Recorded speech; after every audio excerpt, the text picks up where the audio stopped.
بسم اللہ الرحمن الرحیم الف لام میم صدق اللہ العظیم اللہم صلی وسلم دائما ابدا علی حبیبک خیر الخلق کلہم الحمدللہ تعالی۔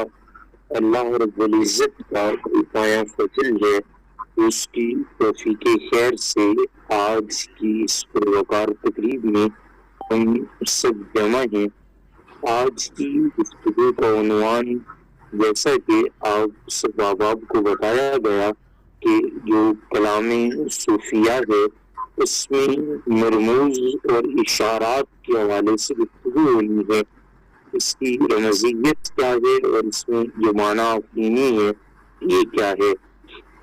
ہماری آج کی گفتگو جن چند کتابوں سے ماخوذ ہے، میں قبل اس کی اپنی گفتگو کی طرف جاؤں ان کتابوں کے نام لیے دیتا ہوں تاکہ جو آپ چاہیں ان کتابوں سے رجوع کر سکتے ہیں۔ اس سلسلے میں پہلی کتاب محمد بن عبد الجبار النفری کی الموافق والمخاطبات ہے، جو 1935 میں قاہرہ سے شائع ہوئی تھی۔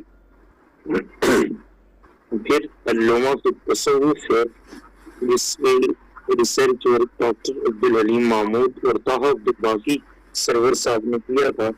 پھر ابوبکر کلابازی کی التعارف لمذہب اہل التصوف کتاب ہے، اس کے بعد التعارف لمذہب التصوف، پھر رسالہ قشیریہ امام ابو القاسم قشیری رحمۃ اللہ تعالیٰ کی، مولانا عبدالرحمن جامی کی نفحات الانس ہے، اور القضائے النقدیہ فی النثر الصوفی ڈاکٹر ودیع یونس کی کتاب ہے۔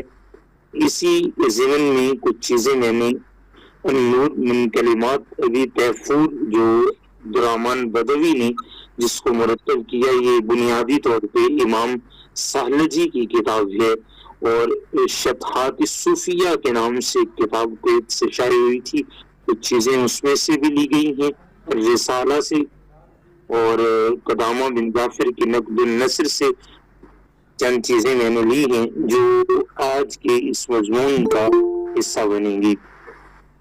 اب ابیسی وقار عنوان کی کلام صوفیہ میں رمزیت اور معنی افہمی۔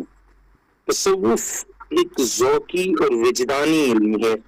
صوفیاء کرام راہ سلوک میں مختلف تجربات سے دوچار ہوتے ہیں، مختلف مقامات سے گزرتے ہیں، ان پر مختلف واردات اور کیفیات طاری ہوتی ہیں۔ یہ واردات و کیفیات اور احوال و مقامات ایک ایسی دنیا یا دنیاؤں کی ہوتی ہیں جس کو یا جن کو اشاراتی زبان میں لامکانی اور لازمانی دنیا کہا جاتا ہے۔ وہ دنیا اس عالم رنگبو سے ماورا ہوتی ہے، وہ عالم اس دنیاوی کون و مکان سے بلند ہوتا ہے، اس پر دنیا یا عالم کا اطلاق محض زبان کے عز کا اظہار اور زبان کی محدودیت کا بعض صوفیہ کے نزدیک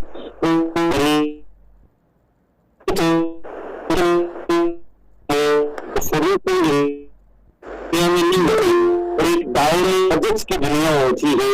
عالم میں کثرت کے پروردہ زبان اس وحدت نظارہ کی بائن سے قاصر ہوتی ہے۔ صوفیاء کرام کے تجربات چونکہ ذوقی ہوتے ہیں، اس لیے یہ دونوں باتیں درست ہو سکتی ہیں اور مختلف صوفیاء کے تجربات مختلف ہو سکتی ہیں۔ صوفیاء کرام اپنے سفر سلوک میں اس دنیا میں پہنچتے ہیں جہاں وقت کا حجاب اٹھ جاتا ہے، مکان کی قید ختم ہو جاتی ہے، گفتگو حرف و صوت کی محتاج نہیں ہوتی، معنی کو لفظ کے لباس کا احتیاج نہیں ہوتا، اور پھر جب وہ اس دنیا میں واپس آتے ہیں، یہ چونکہ ذہاب اور عیاب دونوں ان کے ماورا ہوتے ہیں، تو اس دنیا جس کائنات سے وہ ادھر کے آ رہے ہوتے ہیں اس کے مشاہدات کو بیان کرنے کے لیے صوفیاء کے پاس زبان نہیں ہوتی۔ وہ وقت اور مکان کی دنیا میں پابند ہو کر کے اس زمان و مکان اور اس کائنات کے احوال کا تذکرہ ان سے ممکن نہیں ہوتا۔ جہاں یہ زبان فقط بے زبانی بن جاتی ہے، اس عالم کے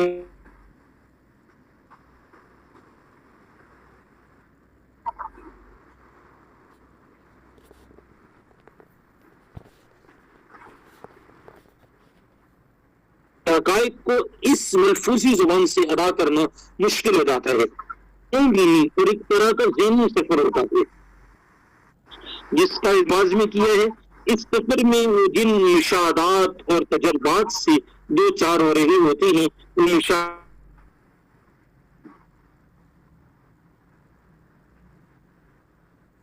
اور اس میں مبہوت اور ششدر رہ جاتا ہے۔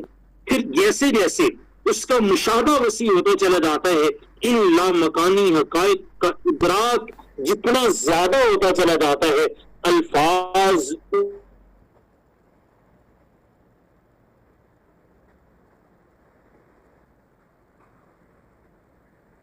اس ذریعہ ہی نہیں رہ پاتی۔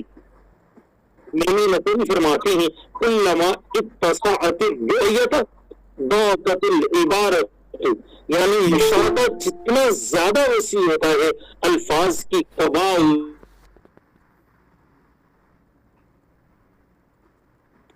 یہ مشاہدات اتنی ہوتی ہیں کہ اس مقام پر عبارت حجاب بن جاتی ہے، اور اپنی حجابیت میں علم و جہل دونوں ہی دیدار کے لیے حجاب کا کام کرتے ہیں۔ نفری نے ہی ایک دوسرے موقع پر یہ کہا کہ الحرف یا جزان کہ لفظ کو درماندہ ہے کہ اپنی معنی بیان کر سکے، وہ میرے بارے میں کیا اطلاع دے سکتا ہے؟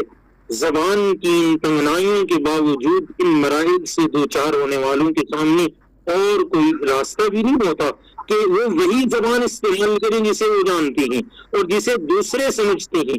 اس لیے وہ لامکان اور لازمان کے حقائق کو زمان و مکان کی اس وصفی اور ملفوظی زبان میں بیان کرنے کی کوشش کرتے ہیں، یعنی حسیات سے بلند دنیا کی واردات کو عالم محسوسات کے لیے تشکیل دی گئی زبان میں بیان کرتے ہیں۔ اس لیے ان کی گفتگو مرموز اور بسا اوقات غیر واضح ہو جاتی ہے۔ عام قاری اس عبارت کا کوئی حتمی مفہوم متعین نہیں کر پاتا یا کہنے والے کی مراد کے برخلاف معنی اخذ کر لیتا ہے۔ بسا اوقات محض اس زبان کو صحیح معمل میں نہ رکھنے کی وجہ سے صوفیہ کرام مطمئن بھی ہوتے رہے ہیں اور ان پر طرح طرح کے الزامات بھی عائد کیے جاتے رہے ہیں۔ میر افسر امان صاحب سے التجا ہے کہ وہ اپنا مائک آف کر لیں اور دیگر بھی جن احباب کے مائک کھلیں اگر وہ بند کر لیں گے تو میں اپنی گفتگو کو باقاعدہ مربوط کیے رکھوں گا۔ بہت معذرت۔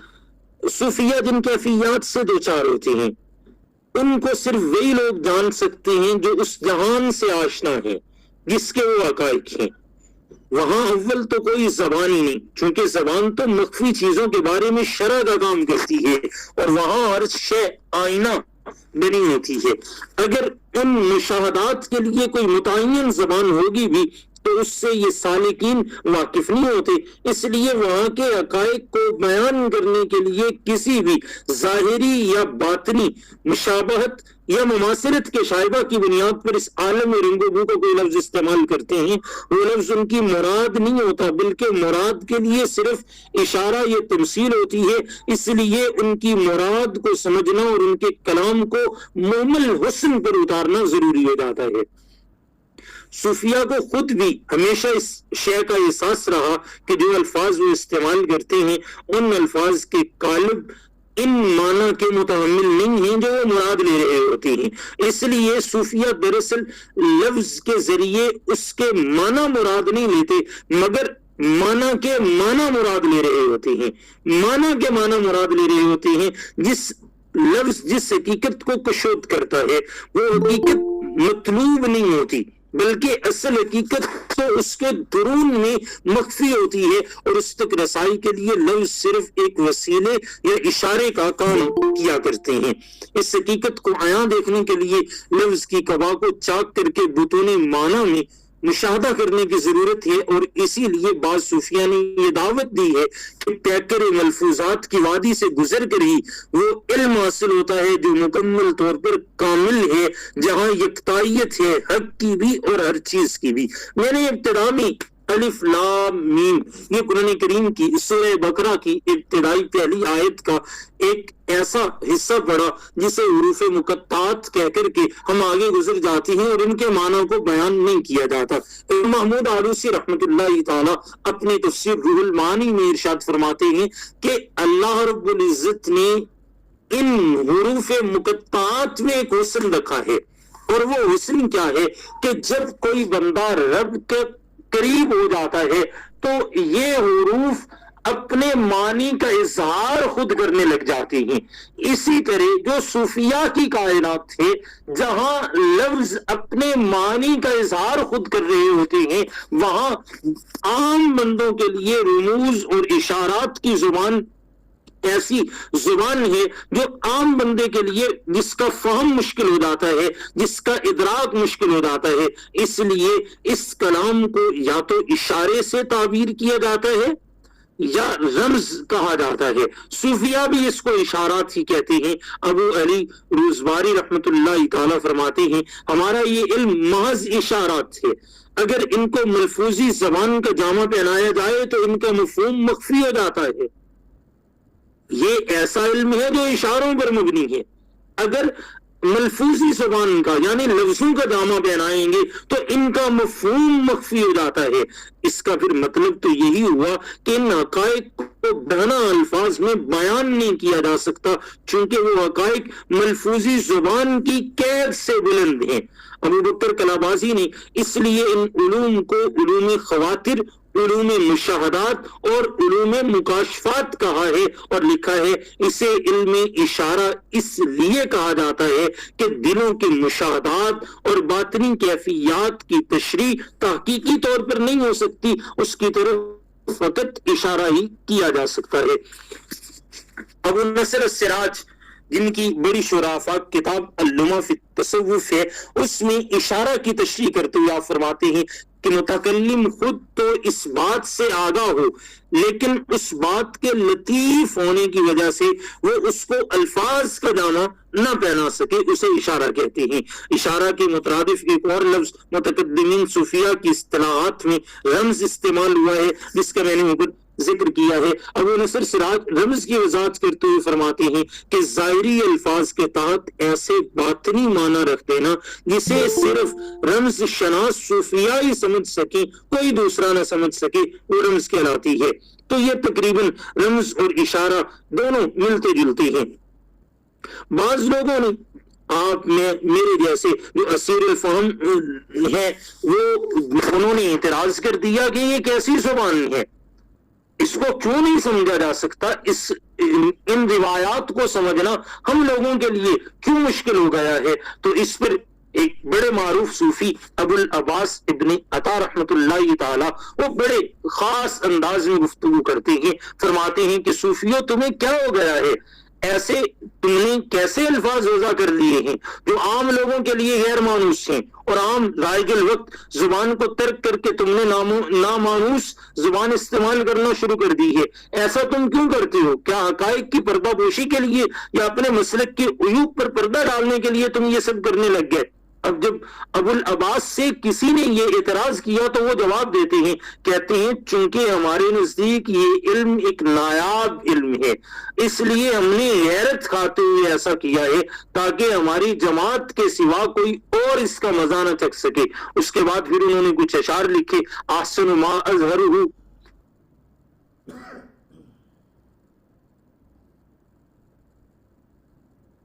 نشکرہ، کہ کیا ظاہر کیا ہم نے بھی ظاہر کیا، اور وہ حق تعالیٰ کی طرف سے ظاہر ہونے والے امور ہیں جنہیں ہم دلوں پر واضح کر دیتے ہیں۔ یخبرنی انی وعنہ اخبرہ اکسو من رونقہ ما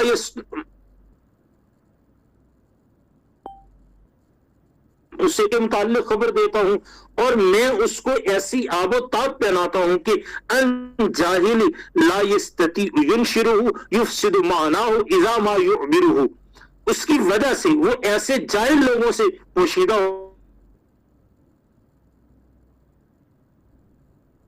مفہوم ہیں فلا یطیق اللفظ بل لا یعشرہ ثم یوافی غیرہ فیخبرہ، چنانچہ وہ ایک لفظ بھی کہنے کی طاقت نہیں رکھتا بلکہ اس کا 10واں حصہ بھی نہیں کہہ سکتا، پھر اوروں کے پاس جاتا ہے جو اسے بتاتے ہیں فیظہر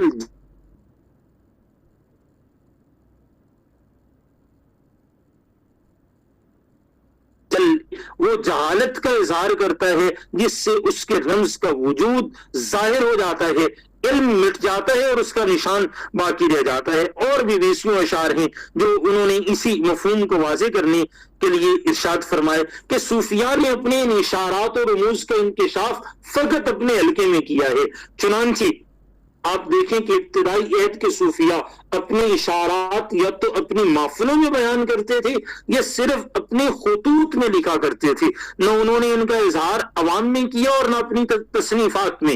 ابو النصر سراج رحمۃ اللہ تعالی علمہ میں کہتے ہیں کہ جب کوئی شخص ہمارے مشائخ کے رموز سے واقف ہونا چاہے تو اسے چاہیے کہ ان کے مکاتبات اور مراسلات کا مطالعہ کرے، کیونکہ ان کے رموز ان مکاتبات و مراسلات ہی میں پائی جاتی ہیں، ان کی تصنیفات میں نہیں پائے جاتی۔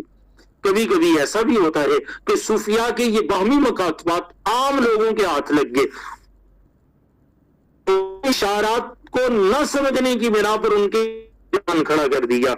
جنید بغدادی رضی اللہ تعالیٰ بہت بڑے صوفی گزرے ہیں، عام طور پر علماء و محدثین میں ان کا احترام بھی ہے، احترام اس زمانے میں بھی کیا جاتا تھا، آج بھی ہے۔ انہوں نے اصفہان میں اپنے کسی دوست کو خط لکھا، وہ خط کسی نے راستے میں کھول لیا اور اس کی نقل پورے شہر میں تقسیم کر دی۔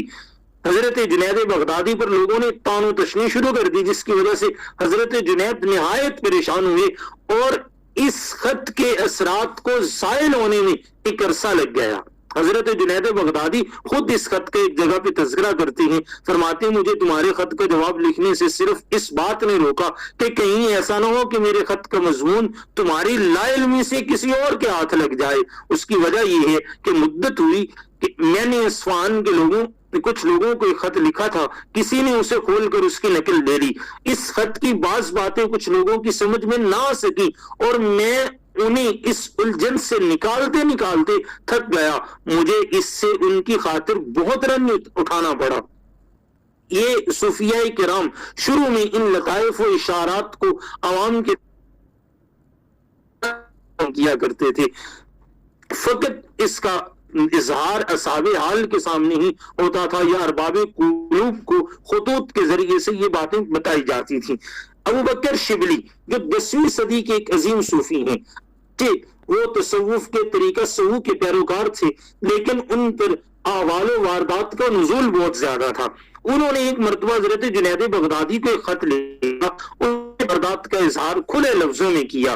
یہ خط اللمع فی التصوف میں موجود ہے۔ حضرت جنید بغدادی پر یہ خط بہت شاق گزرا، یہ خط ان کے پاس بدھ کے روز آیا، ایک ہفتے تک اسے اپنے پاس رکھا، پھر اس کا جواب لکھا۔ آپ نے فرمایا اے ابو بکر، مخلوق کے بارے میں اللہ سے ڈرتے رہو۔ ہماری تو یہ حالت ہوتی تھی کہ ایک کلمہ کو لیتے پھر اسے سونگتے اور اس کی تعریف کرتے اور تہ خانوں میں گھس کر اس کلمہ کو بولتے تھے، اور تمہارا حال یہ ہے کہ اکابر خلق کے سامنے بے لگام ہو گئے ہو۔ مخلوق کے 1000 درجے ہیں اور جو کچھ تم نے لکھا ہے وہ تو پہلے درجے کے لیے بھی بہت مشکل بات ہے۔ تو یہ جو اکابر صوفیہ ہیں اپنے ان اشارات کو فقط اس لیے چھپاتے تھے کہ ان کے اشارات کسی خرابی یا کفر و زندگی پر مبنی نہیں ہوتے تھے، بلکہ عوام ان کو صحیح طرح سے سمجھ نہ پاتی تھی اور سمجھ نہ پانے کی وجہ سے وہ تشویش میں مبتلا ہو جاتی تھی اور یہ مخلوق پر ان کی شفقت ہوتی تھی۔ حضرت جنید بغدادی نے اپنے خط میں اسی کی طرف اشارہ کیا اور ایک جگہ پہ مزید وہ لکھتے ہیں کہ مخلوق کے ساتھ نرمی اختیار کرنی چاہیے، ان کے سامنے ایسی باتیں لائیں جنہیں وہ جانتے ہی نہیں، ایسی باتیں لانا جنہیں وہ جانتے ہی نہیں، ان پر مہربانی نہیں کہلائے گی، اور نہ ہی ان کو ایسے کلام سے خطاب کرنا چاہیے جسے وہ سمجھ ہی نہ سکیں۔ اللہ تمہاری حفاظت کرے اور تم کو اور ہم کو اپنی حفاظت میں رکھے۔ تم اپنی زبان قابو میں رکھو اور اپنے زمانے کے لوگوں کو پہچانو، لوگوں سے ایسی باتیں کرو جنہیں وہ جانتے ہیں، اور جن امور کو وہ نہیں جانتے ان کو ترک کر دو۔ ہم نے اکثر دیکھا ہے کہ لوگ جن چیزوں سے ناواقف ہوتے ہیں ان کی مخالفت کرتے ہیں، لہٰذا تمہارا عمل ایسا ہونا چاہیے کہ اوروں کے لیے رحمت بن جائے، زحمت نہ بنے۔ اگر خدا نے تجھے تیری ذات کے لیے مصیبت بنا رکھا ہے تو تجھے چاہیے کہ تو جب مخلوق کے پاس جائے تو اپنی اس حالت کو ترک کر کے صحیح حالت میں ان کے پاس جائے اور ان کے مقام و مرتبہ کے اعتبار سے ان سے گفتگو کرے۔ صوفیاء کی اس نئی لفظیات کو استعمال کرنے کی امام کشیری نے ایک اور تعویل بھی کی ہے۔ وہ کہتے ہیں کہ صوفیاء نے اپنے لیے مخصوص اصطلاحات اس لیے وضع کی تاکہ ان کے علوم و معارف فقط انہی کے درمیان رہیں اور دوسرے لوگ ان کے صحیح مفہوم سے آگاہ نہ ہو سکیں۔ اس لیے امام کشیری نے اپنی کتاب الرسالہ کشیریہ میں باقاعدہ باب باندھا ہے، باب فی تفسیر الالفاظ تدور بین هذه الطائفہ وبیان ما یشکل منها، یہ انہوں نے ایک باب باندھا ہے۔ ابو بکر کلابازی وہ بھی اس سے ملتی جلتی ایک بات کہتے ہیں، فرماتے ہیں جب حالات ایسے ہو گئے تو صوفیاء کرام نے اپنے علم کے لیے اصطلاحات وضع کر لی اور ان کو اپنے علم کے لیے اشارہ بنا لیا۔ جو اس علم سے واقف ہوتا وہ ان کو سمجھ لیتا اور جو واقف نہ ہوتا اس سے وہ علوم مخفی رہتے۔ ابتدائی عہد کے اکابر صوفیاء کے بعد تصوف میں بھی باقاعدہ جب تصنیف و تالیف کا آغاز ہو گیا، علماء نے پورے فن تصوف پر شرح و بحث سے گفتگو شروع کر دی۔ پہلی باضابطہ کتاب ابو نصر سراج کی لما فی التصوف، پھر ابو بکر کلابازی کی تارغ، ابو عبد الرحمن السلمی کی طبقات الصوفیہ، ابو نعیم اصفہانی کی الیت الاولیاء، یہ کتابیں شائع ہونے لگیں۔ اس عہد کے صوفیاء زیادہ مستقیم الاحوال تھے، ان کے ہاں ان مشاہدات کا اظہار کم تھا، اس لیے مذکورہ والا کتابوں میں اصطلاحات اور فنی انفرادیت تو ملتی ہے، اشاراتی اور رمزیہ گفتگو کم ملتی ہے۔ تصوف کی اکثر کتابوں میں یہ لکھا ہے کہ صوفیاء کی اشاراتی زبان میں گفتگو کا باقاعدہ آغاز حضرت ذوالنون مصری نے کیا۔ علامہ جامع رحمۃ اللہ تعالیٰ فرماتے ہیں کہ ذوالنون مصری سے پہلے کے مشائخ نے ان واردات کا زبان سے اظہار نہیں کیا، سب سے پہلے ذوالنون مصری نے ان کا اظہار کیا۔ ان کے بعد حضرت جنید بغدادی کا زمانہ آیا تو انہوں نے واردات کو لکھنا شروع کیا، پھر ابو بکر شبلی کا زمانہ آیا تو انہوں نے برسر ممبر ان کا اعلان کرنا شروع کر دیا۔ ذوالنون مصری نے ایک جگہ اپنی ان واردات کا ذکر اس طرح سے کیا ہے، فرماتے ہیں کہ میں نے رائے سلوک میں یعنی روحانی طور پر 3 سفر کیے۔ سفر میں نے جو علم حاصل کیا اس کو خاص و عام سب نے قبول کیا، دوسرے سفر میں جو علم حاصل کیا اس کو خاص نے تو قبول کیا لیکن عوام نے قبول نہیں کیا، تیسرے سفر میں جو علم حاصل کیا اس کو نہ عوام نے قبول کیا اور نہ خاص نے۔ پہلا علم توبہ کا علم تھا، اس کو عام و خاص سب نے قبول کیا۔ دوسرا علم توکل، معاملہ اور محبت کا علم تھا، اس کو خاص نے قبول کر لیا۔ تیسرا علم علم حقیقت تھا جس کو لوگوں کے قلب و ذہن قبول نہیں کر سکے اور انہوں نے مجھے چھوڑ دیا اور مجھ پر تنقیدیں کرنے لگے۔ صوفیاء کی یہ جو اشاراتی زبان ہے وقت کے ساتھ اور نکھرتی گئی، اس میں اضافے ہوتے رہے اور صوفیاء کی جرت گفتار میں بھی اضافہ ہوتا رہا۔ اس طرح کی مرموز گفتگو کا انتہائی نقطہ شطحات ہیں۔ اب یہ پیک پوائنٹ ہے میری گفتگو کا اور بڑی توجہ طلب ہے کہ اس ساری مرموز گفتگو کا انتہائی نقطہ شطحات ہیں۔ شطح ایک نامانوس لفظ ہے، اس سے مراد صوفیاء کی وہ عبارتیں ہیں اور ان کے وہ دعوی ہیں یعنی دعوے ہیں جو وہ حالت سکر کے زیر اثر کرتی ہیں۔ یہاں حالت سلوک نہیں ہوتی، یہاں حالت سکر ہوتی ہے، اور جن میں جناب باری تعالیٰ کے بارے میں ایسے جملے کہے جاتے ہیں جن کا ظاہر گستاخانہ ہوتا ہے۔ صوفیاء نے شطحات پر تفصیل سے گفتگو کی اور شطح اور غیر شطح کے فرق کو بڑی تسلی سے واضح کیا ہے، اور ایسا اس لیے ضروری تھا کہ بہت سے نقلی صوفی جو وجد اور سکر کا اظہار کر کے قول فول بکنے لگ جاتے ہیں وہ الگ گدائیں۔ صوفیاء کے مطابق شطح چاہے قابل قبول نہ ہو لیکن اس پر کوئی مواخذہ نہیں ہوتا۔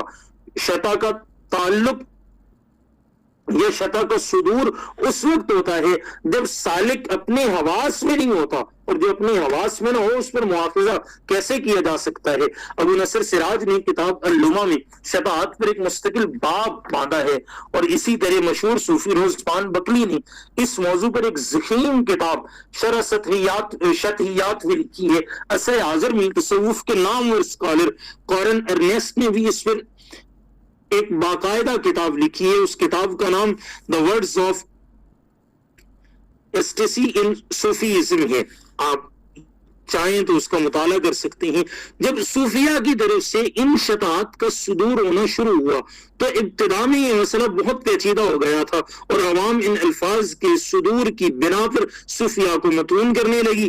غالباً انہی وجوہات کی بنا پر حضرت جنید بغدادی جیسی شخصیت نے ابو یزید بستامی کے شطاعت کی شرح میں ایک باقاعدہ کتاب لکھی جس کا ایک حصہ کتاب اللمع فی التصوف اسلامی میں موجود ہے۔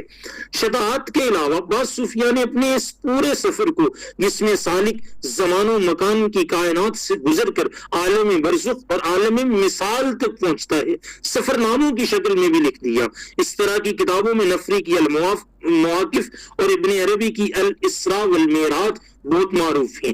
صوفیہ کی اس مرموز زبان، مشکل الفاظ اور شطاعت کی فتح و کشاد کرنے کی کوشش بہت سے لوگوں نے کی ہے۔ تقسیم بندی کی جائے تو ان تمام چیزوں کو، یعنی ان تمام مرموزات اور اشارات کو بڑی آسانی سے 3 قسموں میں تقسیم کیا جا سکتا ہے، جیسا کہ القضائے النقدیہ فی النثر صوفی میں ڈاکٹر ودی یونس نے اس کی تقسیم بندی کی ہے۔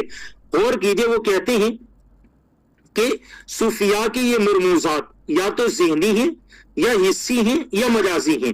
ذہنی مرموزات کا جہاں تک تعلق ہے تو دراصل ان کی عبارت مرموز نہیں ہوتی، لیکن اس عبارت میں جو بات کہی جا رہی ہوتی ہے وہ فہم و ادراک سے بالا تر ہوتی ہے۔ مثلا ابو یزید بستامی کی ایک عبارت دیکھیے، کہتے ہیں میں ایک مرتبہ بلند ہوا یہاں تک کہ اپنے رب کے سامنے کھڑا ہو گیا۔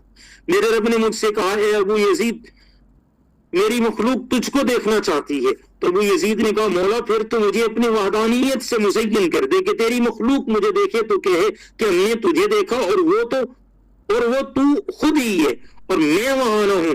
ابو یزید کہتے ہیں کہ میرے رب نے ایسا ہی کیا، پھر مجھے کھڑا کیا، زینت بخشی اور بلند کیا، پھر کہا کہ میری مخلوق کی طرف جاؤ، تو میں وہاں سے ایک قدم مخلوق کی طرف چلا، دوسرا قدم اٹھایا ہی تھا کہ میں بے ہوش ہو گیا، تو میرے رب نے آواز دی کہ میرے حبیب کو واپس کر دو چونکہ وہ میرے بغیر نہیں رہ سکتا۔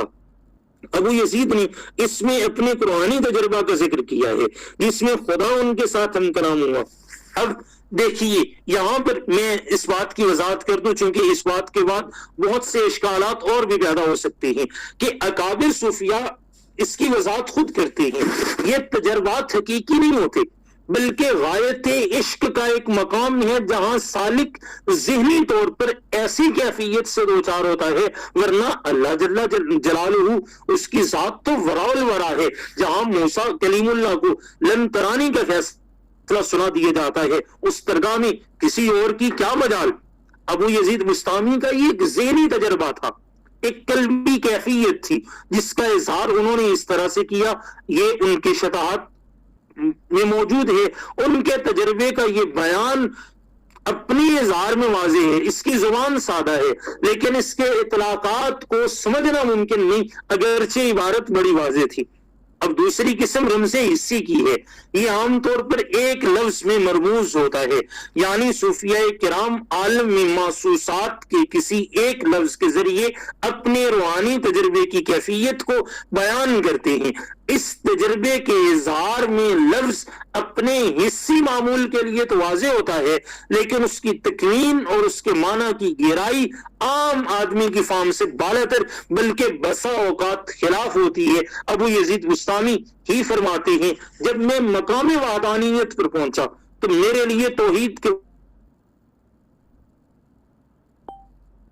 کا پہلا لمحہ تھا۔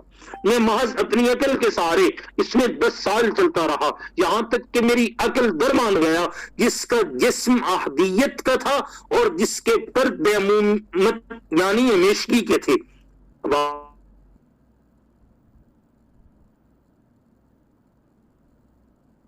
آپ غور کریں، اس عبارت میں جسم یہ فنا کی طرف اشارہ ہے، یعنی اس کے مقنون ہونے کی طرف اشارہ کیا جا رہا ہے، اور دیمومت سے مراد اس کی تجلیات کا ظہور ہے۔ پرندہ ایک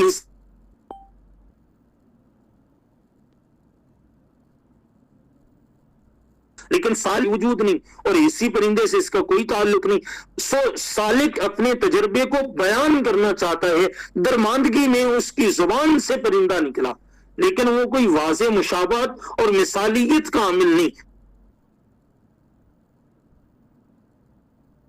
اس لیے پرندے کو دیمومت اور عادیت سے جوڑ کر بتا دیا کہ وہ اڑنے والا پرندہ نہیں بلکہ وہ تو کچھ اور ہے۔ بہت سے صوفیاء ہیں جنہوں نے اپنے تجربات کا ذکر کبھی پروانہ کا لفظ استعمال کر کے کیا، بعض نے چراغ، بعض نے تارا، چاند، بادل، اس طرح کے جو حسی اشارے تھے اپنے اپنے مشاہدات کو بیان کرنے کے لیے انہوں نے استعمال کیے۔ تیسری قسم رمز مجازی ہے۔ صوفیاء کے یہاں اس کی بھی بکثرت مثالیں ملیں گی۔ اس کا مطلب یہ ہے کہ صوفیاء اپنے تجربات کے اظہار کے لیے کوئی ایسا لفظ استعمال کرتی ہیں جو معروف تو ہو لیکن اس کا کوئی حسی وجود نہ ہو۔ مثلا بعض صوفیاء رائے سلوک کے بعض مقامات کے اظہار کے لیے لفظ تیہ استعمال کرتے ہیں۔ یہ ایک طرح سے وہ کیفیت ہوتی ہے جس میں سالک سفر کا آغاز تو کر دیتا ہے لیکن نشان منزل سے ہنوز ناآشنا ہوتا ہے۔ تصوف میں باضابطہ فنی تصنیف کا جب آغاز ہوا تو ان تصنیفات میں صوفیاء کی اس مرموز گفتگو اور اشارات و لطائف کے لیے ایک مخصوص گوشہ رکھا گیا۔ جو چیز اب تک خطوط یا ان کی مجلسوں تک محدود تھی وہ اب کتابوں کی صورت میں شائع ہونے لگی۔ جسٹ ایک منٹ۔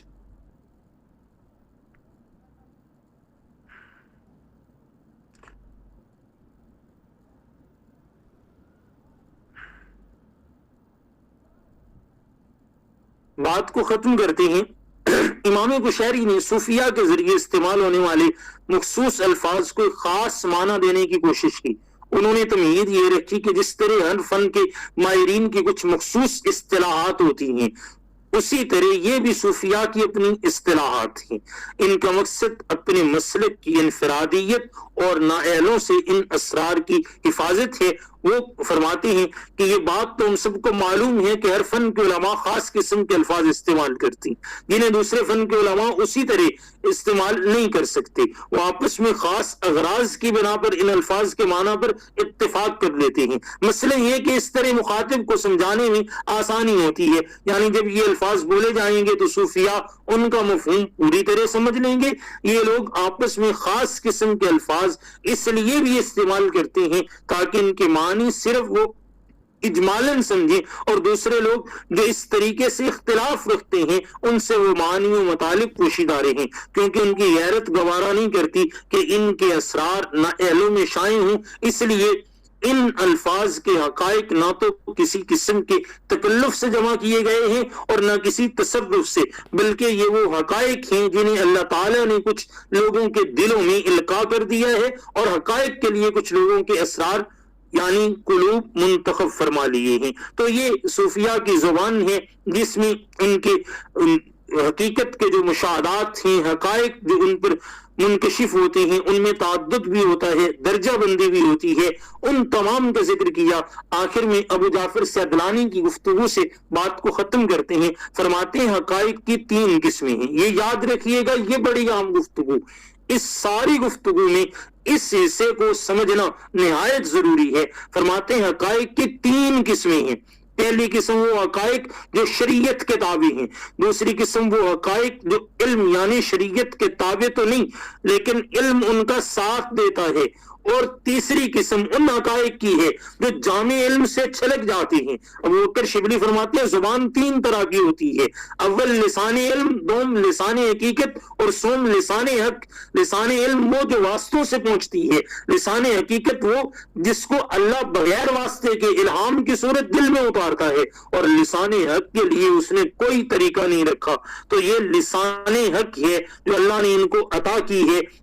میں اس مختصر سے وقت میں جسارت میری اتنی ہی تھی کہ جو چیزیں میں جمع کر سکا وہ آپ تک پہنچا دیں۔ باقی یہ لسان حق اور اس لسان حق میں موجود مرموز اور اشارات کو بیان کیا جانا جب بڑے بڑے اکابرین اسلاف سے ناممکن رہا ہے تو مجھ سے طالب علم کیا کر سکتا ہے؟ اللہ رب العزت ہمیں اہل تصوف کی مجالس سے قرب عطا فرمائے، اور جب ہم ان کی غربت میں بیٹھیں اور ویسی ہی ریاضت کریں تو پھر اللہ ان حقائق کا انکشاف ہم پر بھی فرمائے۔ اللہ عمل کی توفیق عطا فرمائے۔ آخر دعوانا الحمدللہ رب العالمین۔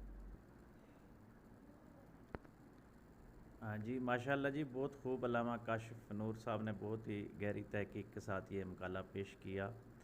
اب میں میاں افسر امان صاحب سے گزارش کروں گا کہ وہ پروگرام کو آگے چلائیں اور سوال و جواب کا سلسلہ شروع کروائیں۔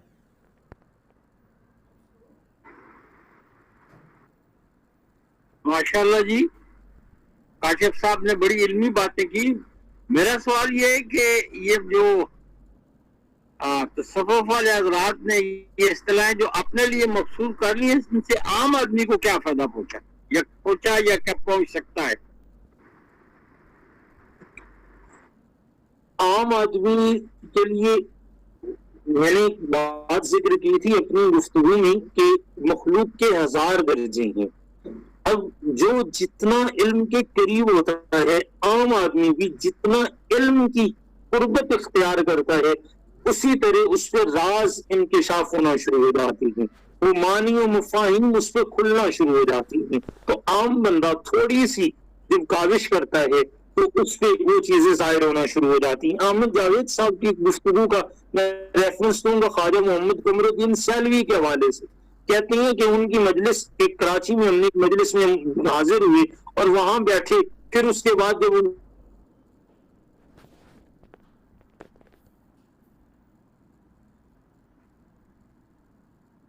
آواز کٹ کے اپنی پوری تقریر میں کچھ سیکنڈ آواز آپ کی کاشف صاحب کٹ جاتی ہے۔ ہماری ملاقاتیں ہوتی رہی، وہ عام گفتگو کر رہے ہوتے تھے اور ان کی عام سی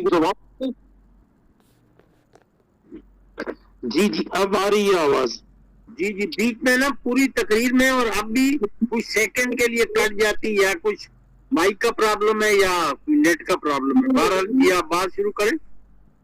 دراصل ہمارے یہاں جی میں یہی کہہ رہا تھا کہ جو درجہ کے اعتبار سے جتنا علم کے قریب ہوتا ہے، اس پہ اتنی ہی اسرار منکشف ہونا شروع ہو جاتی ہیں۔ وہ عام بندہ